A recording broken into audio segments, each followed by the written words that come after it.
Mungkin Anda mengira ini adalah gambar jendela, tetapi bukan. Ini adalah pembangkit listrik tenaga surya yang dilihat dari ketinggian.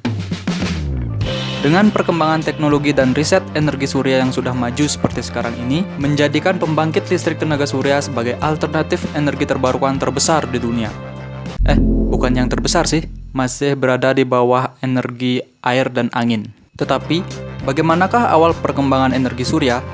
Mulai dari eksperimen sampai sel pertama, kemudian modul surya pertama, dan pengaplikasiannya terus berlipat ganda. Untuk menjawab pertanyaan tersebut, kita akan kembali ke masa lalu.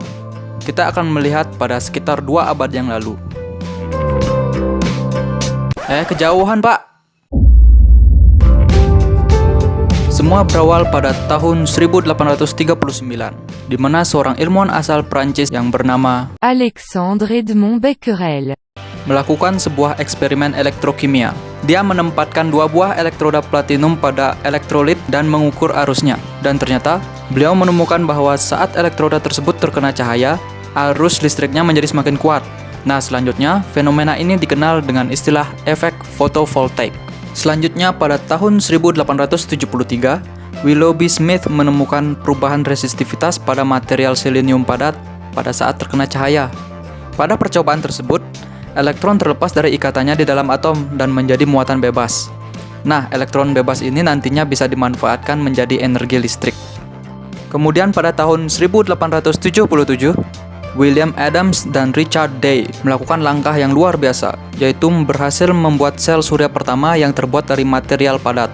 Mereka menempatkan 2 elektroda platinum pada sebuah batang selenium.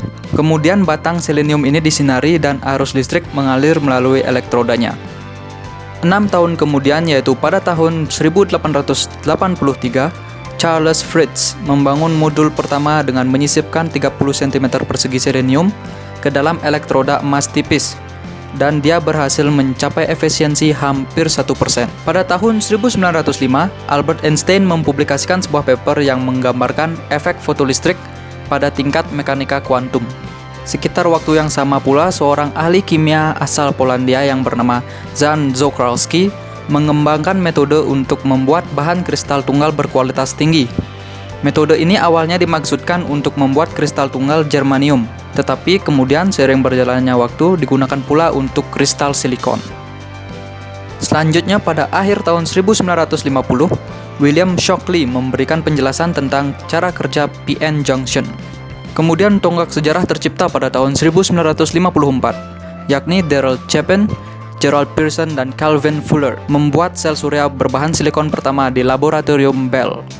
Sel surya silikon ini memiliki luas 2 cm persegi dengan efisiensi 6%, sehingga 6 kali lebih efisien daripada rekor sebelumnya yang menggunakan selenium. Gerald Pearson dan Calvin Fuller menemukan cara untuk mengontrol impurities. Nah, impurities ini bisa dipelajari lebih lanjut di Google. Tetapi intinya impurities merupakan material yang disisipkan ke dalam silikon dengan tujuan agar membuat satu sisi silikon menjadi bermuatan positif dan satu sisinya bermuatan negatif.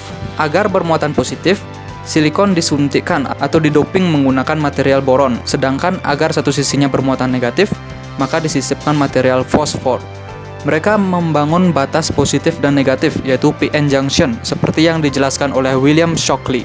Mereka membuat sel surya dari bahan silikon dengan menggunakan teknik dari Czochralski pada proses pembuatannya. Ini dikombinasikan pula dengan teori efek fotovoltaik yang menjadi lebih dipahami dengan adanya paper oleh Einstein. Pada tahun-tahun berikutnya, efisiensi meningkat menjadi jauh lebih tinggi daripada sebelumnya, yakni 10%. Tetapi karena mahalnya harga sel surya pada saat itu, perangkat tersebut hanya digunakan untuk aplikasi khusus. Aplikasi khusus yang dimaksud yaitu digunakan untuk penerbangan ke luar angkasa, yaitu pada tahun 1958, di mana satelit Vanguard 1 diluncurkan ke luar angkasa yang dilengkapi dengan 6 sel surya silikon yang terpasang di permukaannya.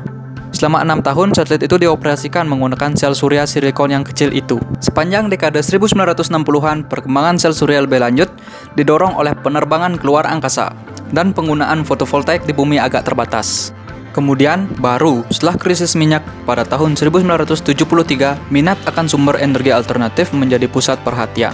Pada tahun 1977, Sandia National Laboratories mulai mengembangkan modul dengan tujuan menghasilkan produk standar untuk produksi massal agar harganya lebih terjangkau.